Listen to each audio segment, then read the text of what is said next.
سے وعلیکم السلام حسن علی صاحب، کیسے ہیں آپ؟ خیریت سے ہیں؟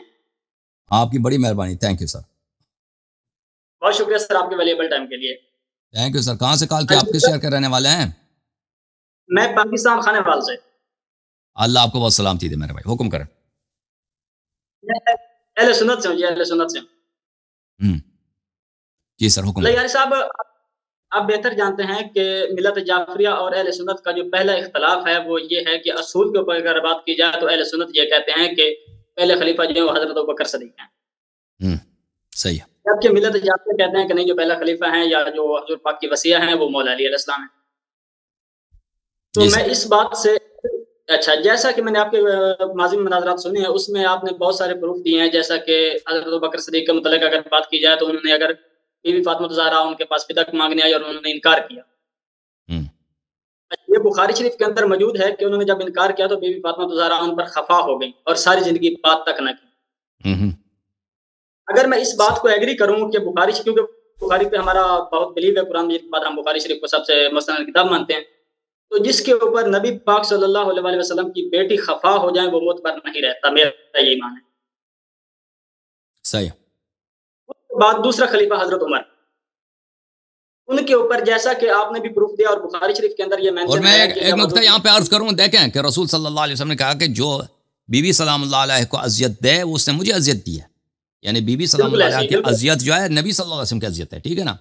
تو جس پہ رسول صلی اللہ علیہ وسلم غضبناک ہیں وہ کیسے خلیفہ ہو سکتا ہے؟ بالکل آپ نے صحیح فرمایا. جی میں ایک بات کو ایگری کرتا ہوں. دوسری بات، اگر حضرت عمر کی خلافت کی بات کی جائے تو جیسا کہ انہوں نے حضور پاک صلی اللہ علیہ وسلم نے کہا کہ جی مجھے قلم لاؤ میں لکھ دیتا ہوں آپ کو، تو انہوں نے کہا جی ہمارے لیے کتاب کافی ہے. تو جو بھی بات نبی پاک صلی اللہ علیہ وسلم کرتے ہیں یا کہتے تھے یا فرماتے تھے تو وہ جو ہے وہ حدیث کا رتبہ رکھتی ہیں. تو جو بندہ حدیث سے انکاری ہے وہ بھی معتبر نہیں رہتا. صحیح. اس لیے ان کی خلافت بھی اس پہ جو ہے وہ سوال اچھا لگ جاتا ہے کہ جی انہوں نے حدیث سے انکار کیا، یعنی حضور پاک سے کیوں نہیں لکھوایا. جی تیسرا سوال جو اوریجنل میرا سوال ہے، وہ میں ٹائم بھی شارٹ ہے، میں وہ آپ کے قیمتی ٹائم میں سے چند منٹ سے ہوگا. تیسرا جو حضرت عثمان کی اگر بات کریں تو جیسا کہ ابھی آپ نے بھی فرمایا ہے کہ حضرت عثمان سے حضور پاک صلی اللہ علیہ وسلم کی بیٹی جو ہے وہ ان کے عقد میں آئی اور رخصتی سے پہلے وفات پا گئی. اس کے بعد حضور پاک صلی اللہ علیہ وسلم کی دوسری بیٹی ان کے عقد میں گئی. تو جس کے عقد میں نبی پاک صلی اللہ علیہ وسلم کی بیٹی جائے تو کیا وہ، میں تو اسے یعنی اس پہ کنفیوژن ہے کہ میں اس کو فاسق کیسے کہہ دیتا ہوں جس کے عقد میں نبی پاک صلی اللہ علیہ وسلم جو نبی کے والدین کو مسلمان نہیں کہتا بھائی، داماد میں بعد میں غلطی نہیں کر سکتا بھائی، یہ کیسے ہو سکتا ہے؟ ٹھیک ہے نا. دیکھیں نکاح جو ہوتا ہے ظاہر اسلام پہ ہوتا ہے میرے بھائی، نکاح ظاہر اسلام پہ ہوتا ہے. نکاح کی شرط یہ ہے کہ دل سے مومن ہو، دل سے مومن ہو. اور اس زمانے میں عثمان سے یہ باتیں صادر نہیں ہوئی تھی. اس زمانے میں یہ ابتدائی ہجرت کی بات ہے. اس زمانے میں تو یہ آ کے مسجد میں آ کے نماز پڑھتے تھے کہ یا رسول اللہ ہم نے ہجرت کی، ہم نے کلمہ گو ہیں بھائی، ہم تو آپ کے پیروکار ہیں، ٹھیک ہے نا. رسول صلی اللہ علیہ وسلم تو سب لوگوں سے اچھے برتاؤ کرتے تھے. رسول صلی اللہ علیہ وسلم کو دلوں کا حال کا پتہ تھا، تو وہ نہیں کہتے، لوگوں کسی کو بے عزت نہیں کرتے تھے کہ مجھے پتہ ہے تیرے دل میں نفاق ہے. وہ بالکل یہ نہیں کرتے تھے. منافق جتنے آتے تھے مسجد میں نماز پڑھتے تھے، رسول صلی اللہ علیہ وسلم کسی کو بھی بے عزت نہیں کرتے تھے. کیا اس کی بے احترامی کرے یا بے عزت کرے کہ بھئی یہ آدمی منافق ہے، بھئی یہ آ کے مسجد میں بڑا نمازیں پڑھتا ہے، یہ تو دل میں منافق ہے. بالکل نہیں کرے.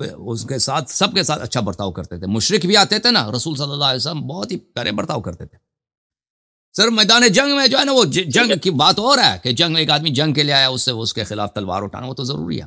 وَإِلَّا باقیہ وقت میں رسول اللہ صلی اللہ علیہ وسلم کافر، یہودی، کرسچن سب کے ساتھ بہترین برتاؤ کرتے تھے. اب جہاں تک بیٹی دینے کا رشتے کا تعلق ہے، بیٹی دینے رشتے کا تعلق ہے، یہ کسی حدیث میں نہیں آیا کہ ہمیں پتہ ہو کہ کس کنڈیشن میں، کس حالت میں، کہ وہ کیسے حالات ہے کہ رسول صلی اللہ علیہ وسلم نے رشتہ دیا. صرف اتنا ملتا ہے کہ وہاں پہ جنت میں جو گھر تھا، رسول صلی اللہ علیہ وسلم کی بیٹی نے وہ شرط لگایا تھا کہ اگر یہ مجھ سے رشتہ مانگتا ہے تو میں قبول کرتی ہوں، بشرط یہ کہ اس نے جو گھر میں رشتہ جنت میں لایا وہ مجھے دے دے. تو عثمان نے قبول کیا تھا. ہاں وہ سے نہیں، لیکن ہمیں یہ پتہ ہے کہ نکاح جو ہے ظاہر اسلام میں ہوتا ہے، ایمان میں نہیں ہوتا. اور کوئی اگر نبی صلی اللہ علیہ وسلم کا داماد بن جائے، وہ بعد میں وہ اسلام سے غداری نہیں کر سکتا. بالکل کر سکتا ہے. یہ کوئی گارنٹی نہیں ہے کہ اگر آپ نے نبی صلی اللہ علیہ وسلم کے رشتہ ہو گیا تو بعد میں وہ کوئی غداری نہیں کر سکتا، طلب دنیا نہیں کر سکتا، وہ برا آدمی نہیں بن سکتا. جی بالکل کر سکتا ہے. جی میں اپنے کلیئرنس کے لیے نا میں آپ سے کوئی ایک ایویڈنس چاہوں گا حضرت عثمان کے متعلق کہ انہوں نے اسلام میں غداری کی ہو، جو کہ ہماری کتاب میں شامل وہ ہو. بہت جیسے ہے، کہ وہ اور بہت زیادہ. مثلاً میں آپ کو بتاتا ہوں، دیکھیں یہ اس کی کہانی بڑی طویل ہے. میں عثمان کے متعلق اتنا زور نہیں دیتا، کیونکہ عثمان کو تو خود آپ کے علماء نے، خود مودودی صاحب نے اس کی جو حالت کی ہے نا، وہ کچھ بتایا اس نے، اکثر نہیں بتایا. دیکھیں ٹھیک ہے، ایک صحابی ہے، اس کا نام عبداللہ ابن سعد ابن ابی سرح ہے. یہ عثمان کا بھائی ہے، رضائی بھائی ہے. یہ الاستیعاب فی اسماء الاصحاب ہے، یہ 2006 میں چھپی ہے. یہ جلد نمبر 1 ہے، دارالفکر میں چھپی ہے. اس میں یہ عبداللہ ابن سعد ابن ابی سرح، یہ بڑا مشہور صحابی ہے اور یہ کاتب وحی بھی تھا، عبداللہ ابن سعد ابن ابی سرح. پھر اس کا حالت یہ ہو گئی کہ اس نے غداری کی رسول اللہ صلی اللہ علیہ وسلم سے. یہ مرتد ہو گیا، مکہ ہی چلا گیا، اور اس نے کہہ دیا کہ بھئی رسول صلی اللہ علیہ وسلم کو میں وہی لکھتا تھا. وہ کہتے تھے کہ لکھ دو سمیع علیم، میں کہتا تھا عزیز الرحیم. بعد میں پوچھتا تھا کہ بھئی عزیز الرحیم میں نے لکھا ہے صحیح؟ کہتا ٹھیک ہے بھئی، تم نے جو لکھا ہے صحیح ہے. رسول صلی اللہ علیہ وسلم کہتے تھے کہ تم لکھ دو مثلا اطیعوا، میں وہاں سے لکھتا تھا اسمعوا. بعد میں نے پوچھا کہ بھئی میں نے تو یہاں پہ اسمعوا لکھا ہے، وہ کہتا تھا صحیح ٹھیک، جو تم نے لکھا ہے صحیح ہے، لکھتے جاؤ بس. تو وہ کہتا تھا مجھے پتہ چل گیا کہ یہ اپنے سے بناتا ہے. قرآن جو ہے یہ اللہ کی وحی نہیں ہے. یہ شخص جو کہہ رہا ہے میں نبی ہوں، جس کا میں کلمہ گو تھا، یہ اپنے سے بناتا ہے. تو اس کے مذمت میں آیات نازل ہو گئے اس شخص کے. یہ جا کے اس نے بڑا نقصان پہنچایا رسول اللہ صلی اللہ علیہ وسلم کو. اس کے مذمت میں آیات نازل ہو گئے کہ بھئی یہ قرآن نے اس کو کیا کہا. میں آپ کو بتا دیتا ہوں کہ قرآن نے کہہ دیا کہ یہ آدمی فاسق ہے. ٹھیک ہے، ایک منٹ بھائی، اگر وہ مجھے آیات مل جائیں. ہاں یہ ہے، یہ انصاب الاشراف میں، یہ طبری وغیرہ نے بھی روایت کیا. ملاحظہ کریں انصاب الاشراف میں، دار المعارف میں، یہ سعد بن صرح میں اللہ تعالیٰ نے آیت اس کی مذمت میں نازل کیا. ومن اظلم ممن افترى على الله كذبا او كذب او قال اوحي الي ولم يوحى اليه ومن قال سانزل مثل ما انزل الله. اللہ تعالیٰ نے اس کی مذمت میں یہ آیت نازل کیا کہ کون ہے اس سے زیادہ تو دنیا میں کوئی ظالم ستمگر ہی نہیں ہے جس نے اللہ اور رسول صلی اللہ علیہ وسلم پہ جھوٹ باندھا، اتنا بڑی تہمت لگائی ہے کہ بھائی پیغمبر پہ وحی نازل نہیں آتا، یہ خود اپنے سے بناتا ہے. اور وہ کہتا تھا ولم یوحى الیہ شیء، پیغمبر پہ کوئی وحی نازل نہیں ہوئی، یہ جھوٹ کہہ رہا ہے. نستجیر باللہ، میں نے خود اپنی آنکھوں سے دیکھا. میں نے کچھ لکھتا تھا، وہ کچھ بولتے تھے، بعد میں کہتا ہے تم نے صحیح لکھا. ومن قال سانزل مثل ما انزل اللہ، اور وہ کہتا تھا نا مکے جا کے اس نے کہا تھا کہ میں بھی قرآن بنا سکتا ہوں، میں قرآن بناتا تھا، میں خود کاتب وحی تھا. تو یہ شخص تھا، تو اللہ نے بھی اس کو سب سے غدار بولا. تو جب فتح مکہ ہوا نا، تو رسول صلی اللہ علیہ وسلم نے حکم دیا کہ عبداللہ ابن سعد ابن ابی سرح جہاں بھی ملے اس کو قتل کیا جائے. اس ملعون کو، اس کو کیا کیا جائے؟ قتل کیا جائے، سر قلم کیا جائے، چاہے وہ کعبے کے پردوں کے میں بھی لپٹ جائے تو اس کو قتل کرو. تو یہ تو کیونکہ یہ عثمان کا بھائی تھا، عثمان کا یہ رضائی بھائی تھا، یا اس کا اب مجھے شک ہو سوتیلا بھائی تھا یا رضائی بھائی تھا، اس طرح تھا اس کا. تو یہ عثمان کو پتہ تھا یہ کہاں چھپا ہوا ہے. عثمان اس کے پاس گیا، اس کو قتل کرنے کے بجائے اس کو لے کے آئے رسول صلی اللہ علیہ وسلم کے پاس. رسول صلی اللہ علیہ وسلم نے جب اس کو دیکھا کہ یہ اس کو قتل کیوں نہیں کیا، تو عثمان منتیں کرنے لگا کہ یا رسول اللہ اس کو معاف کرو. تو رسول صلی اللہ علیہ وسلم نے اپنے منہ پھیر دیا، اس سے عثمان سے منہ پھیر دیا، ٹھیک ہے نا. پھر عثمان پھر منتیں کر دوسری شاید طرف آ گیا، پھر رسول صلی اللہ علیہ وسلم نے منہ پھیر دیا. پھر تیسری دفعہ اسے منتیں کرنا شروع کیا، تو پھر رسول صلی اللہ علیہ وسلم نے کہا چلو اس کو چھوڑ دو، اس کو چھوڑ دو. تو لوگوں نے کہا کہ بھائی یا رسول اللہ آپ نے اشارہ کیوں نہیں کیا کہ ہم قتل کر دیتے اس کو، صحابہ نے کہا. تو رسول صلی اللہ علیہ وسلم نے کہا میری شان یہ نہیں کہ میں آنکھوں سے اشارے کروں. جب میں نے کہہ دیا تھا کہ یہ کس کعبے کے پردے کے میں بھی لپٹا ہوا ہو تو اس کو قتل کرو، اس ملعون کو. تو اب یہ تمہارے سامنے آیا، عثمان نے اس کو پناہ دیا. عثمان کو اجازت نہیں تھی اس کو پناہ دے، عثمان پہ واجب تھا کہ اس کو قتل کر لیتا. عثمان نے اس کی جان بھی بچائی اور رسول صلی اللہ علیہ وسلم کو تعزیت بھی کیا، اس کو لے کے آئے. اور دوسرے صحابہ نے بھی کسی کو کوئی وہ نہیں تھا، پرواہ نہیں تھا کہ اس کو قتل کیا جائے. الٹا کہہ رہے ہیں کہ آپ نے آنکھوں سے کیوں اشارہ نہیں کیا، چشم کوئی آنکھ وغیرہ مار دیتے کیوں. رسول صلی اللہ علیہ وسلم کی شان یہ نہیں، میں نے فرمایا کہ میری یہ شان نہیں ہے کہ میں کام کروں. بہرحال جب دیکھیں اب ایک شخص کو اللہ تعالیٰ نے قرآن میں اس کو ملعون بولا ہے، کافر بولا ہے.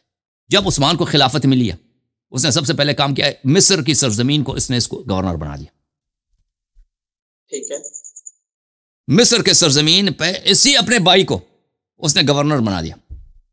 حالانکہ جس کو دیکھ ایک شخص جو دشمن رسول ہے، جس کو اللہ تعالیٰ نے اس کو بتایا وَمَنْ أَظْلَمُ مِمَّنِ افْتَرَى عَلَى اللَّهِ كَذِبًا أَوْ قَالَ أُوحِيَ إِلَيَّ وَلَمْ يُوحَ إِلَيْهِ شَيْءٌ وَمَنْ قَالَ سَأُنزِلُ مِثْلَ مَا أَنزَلَ اللَّهُ، کہ اس سب شخص سے زیادہ ستمگر ہی نہیں ہے دنیا میں، سب سے بڑا ستمگر وہی ہے جو رسول صلی اللہ علیہ وسلم، یہ مسئلہ خلافی نہیں ہے کہ یہ آئے اسی کے متعلق ہے، اس طرح بھی نہیں ہے شیعوں کی روایتیں، سب کا اجماع یہی ہے کہ آئے اسی ملعون کے متعلق ہے۔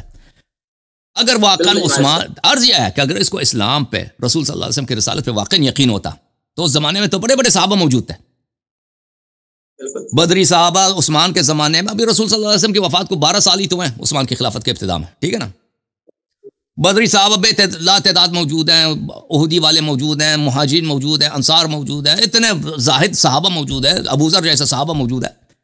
تو تم نے دیکھو مصر اتنا بڑا علاقہ ہے، تو تم نے اس کو وہاں پہ رکھا، اور اس نے مصر میں اتنا ظلم کیا، اس شخص نے اتنا ظلم کیا کہ وہاں کے لوگوں نے عثمان پہ بغاوت کیا کہ بھئی اس کو ہٹا دو یہاں سے، ٹھیک ہے، ہٹا دو۔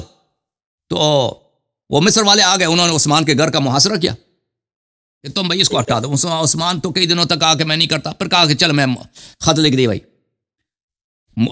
اس میں دستخط کی، مہر لگا دی کہ بھئی عبداللہ ابن سر تم عزل ہو، ٹھیک ہے نا، ان کو بھیج دیا وہاں سے مصر کی طرف۔